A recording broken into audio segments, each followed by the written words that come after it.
আপনার প্রশ্নটি ইসলামে ন্যায় বিচার এবং দণ্ডবিধি সম্পর্কিত একটি গুরুত্বপূর্ণ বিষয় তুলে ধরে।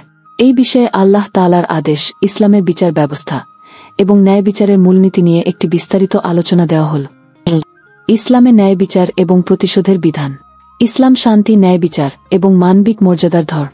তবে এটি অপরাধ এবং অন্যায়ের জন্য সুনির্দিষ্ট শাস্তি এবং প্রতিশোধের ব্যবস্থাও প্রদান করে, যা ন্যায় বিচার প্রতিষ্ঠা করে।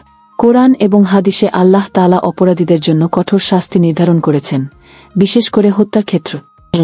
1. কোরআনের নির্দেশ, কিসাস, প্রতিশোধমূলক ন্যায় বিচার। কিসাস শব্দের অর্থ হল প্রতিশোধমূলক ন্যায় বিচার। আল্লাহ তাআলা পবিত্র কোরআনে বলেছেন, হে ঈমানদারগণ, তোমাদের জন্য হত্যা সম্পর্কে কিসাসের বিধান দেওয়া হয়েছে। সূরা আল-বাকারা 178। এই আয়াতের মাধ্যমে স্পষ্টভাবে বোঝা যায় যে ইসলামে হত্যার শাস্তি হল কিসাস, অর্থাৎ যে ব্যক্তি কাউকে অন্যায়ভাবে হত্যা করেছে তাকে শাস্তি হিসেবে মৃত্যুদণ্ড দেওয়া যেতে পারে। এটি শুধুমাত্র ন্যায় বিচার প্রতিষ্ঠা নয়, বরং সমাজে অপরাধ প্রতিরোধের একটি উপায়। তবে একই সাথে আল্লাহ তাআলা বলেছেন, কিন্তু যদি কোনো পক্ষ মাফ করে দেয় তবে তা তার জন্য প্রায়শ্চিত্ত স্বরূপ হবে, আর প্রতিশোধ গ্রহণের সময় সীমা লঙ্ঘন করো না। সূরা আল-বাকারা 178। 2. ন্যায় বিচারের মূলনীতি, কঠোরতা এবং করুণা। ইসলাম ন্যায় বিচারের সঙ্গে করুণারও উপদেশ দিয়েছে। যদিও কিসাস ন্যায় বিচার প্রতিষ্ঠার জন্য একটি বাধ্যতামূলক ব্যবস্থা, তবে ক্ষমা ও পুনর্মিলনের গুরুত্বও অপরিসীম। এক্ষেত্রে ইসলাম একটি ভারসাম্যপূর্ণ পন্থা গ্রহণ করে, যা অপরাধ দমন করে এবং সমাজে শান্তি ও স্থিতিশীলতা প্রতিষ্ঠা করে। 3. হত্যার শাস্তি, ইসলামী দৃষ্টিভঙ্গি। যখন কোনো ব্যক্তি ইচ্ছাকৃতভাবে অন্যকে হত্যা করে, তখন ইসলামে তার জন্য 3টি সম্ভাব্য শাস্তি নির্ধারিত হয়েছে। 1. কিসাস, প্রতিশোধমূলক শাস্তি, অপরাধীকে একইভাবে মৃত্যুদণ্ড দেওয়া। 2. দিয়াত, ক্ষতিপূরণ। ভুক্তভোগীর পরিবার যদি সম্মত হয় তবে তারা অপরাধীর কাছ থেকে ক্ষতিপূরণ গ্রহণ করতে পারে। 3. ক্ষমা। ভুক্তভোগীর পরিবার যদি অপরাধীকে ক্ষমা করে তবে তা আল্লাহর কাছে পুণ্যের কাজ হিসেবে গণ্য হবে। হাদিসে বলা হয়েছে, মুসলমানের রক্ত হালাল নয় যতক্ষণ না সে 3টি কারণে মৃত্যুদণ্ডের যোগ্য হয়: হত্যা করা, ব্যভিচার করা এবং দিন পরিবর্তন করা। সহিহ বুখারী 6878। 4. ন্যায় বিচারের লক্ষ্য। ইসলামে শাস্তির উদ্দেশ্য শুধুমাত্র প্রতিশোধ নেওয়া নয়, বরং ন্যায় বিচার প্রতিষ্ঠা, অপরাধ প্রতিরোধ এবং সমাজে শান্তি ও নিরাপত্তা নিশ্চিত করা। কোরআনে বলা হয়েছে, আর তোমাদের জন্য কিসাসে জীবন রয়েছে, হে বুদ্ধিমানগণ, যাতে তোমরা সতর্ক হতে পার। সূরা আল-বাকারা 179।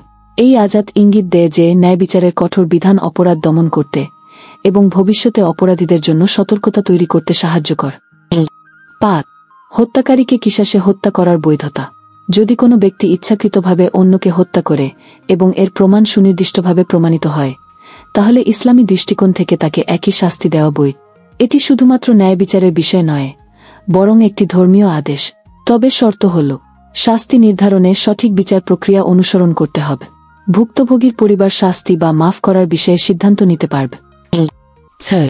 আধুনিক আইনের সঙ্গে ইসলামের সামঞ্জস্য। ইসলামী শাস্তি এবং আধুনিক শাস্তি প্রণালীর মধ্যে পার্থক্য রয়েছে, তবে একটি মূলনীতি অভিন্ন: ন্যায় বিচার প্রতিষ্ঠা। আধুনিক রাষ্ট্রগুলিতে শাস্তি দেওয়ার জন্য নির্দিষ্ট আইন এবং আদালতের রায়ের প্রয়োজন। ইসলামের দৃষ্টিতে এটি গ্রহণযোগ্য যদি সেই আইন ন্যায় বিচার নিশ্চিত করে। 7. কঠোর শাস্তির সামাজিক প্রভাব। ইসলামের কঠোর শাস্তি ব্যবস্থার পেছনে একটি বৃহৎ উদ্দেশ্য হল সমাজে অপরাধের সংখ্যা হ্রাস করা। যখন একজন অপরাধী কঠোর শাস্তি পায়, তখন এটি অন্যদের জন্য সতর্কবার্তা হিসেবে কাজ করে। এটি সমাজে শান্তি ও স্থিতিশীলতা আনতে সহায়। 8. ক্ষমার মাহাত্ম্য। যদিও ইসলামে কঠোর শাস্তি নির্ধারিত আছে, আল্লাহ তাআলা ক্ষমা করার বিষয়েও জোর দিয়েছে। পবিত্র কোরআনে বলা হয়েছে, যে ব্যক্তি ক্ষমা করে দেয় এবং মীমাংসা করে, তার পুরস্কার আল্লাহর কাছে রয়েছে। সূরা আশ-শূরা 4:0। ক্ষমা হল এমন একটি গুণ যা ব্যক্তি, পরিবার এবং সমাজের মধ্যে শান্তি প্রতিষ্ঠা করে। উপসংহার: ইসলামে ন্যায় বিচার এবং শান্তি প্রতিষ্ঠার জন্য কঠোর শাস্তি নির্ধারিত হয়েছে। হত্যার শাস্তি কিসাস সমাজে ন্যায় বিচার নিশ্চিত করে এবং অপরাধ প্রতিরোধে কার্যকর ভূমিকা রাখে।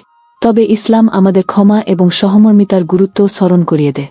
একজন হত্যাকারীর জন্য কঠোর শাস্তি প্রয়োগ করা ন্যায় বিচারের একটি রূপ, তবে এটি সঠিক পদ্ধতি এবং প্রমাণের ভিত্তিতে হতে হবে।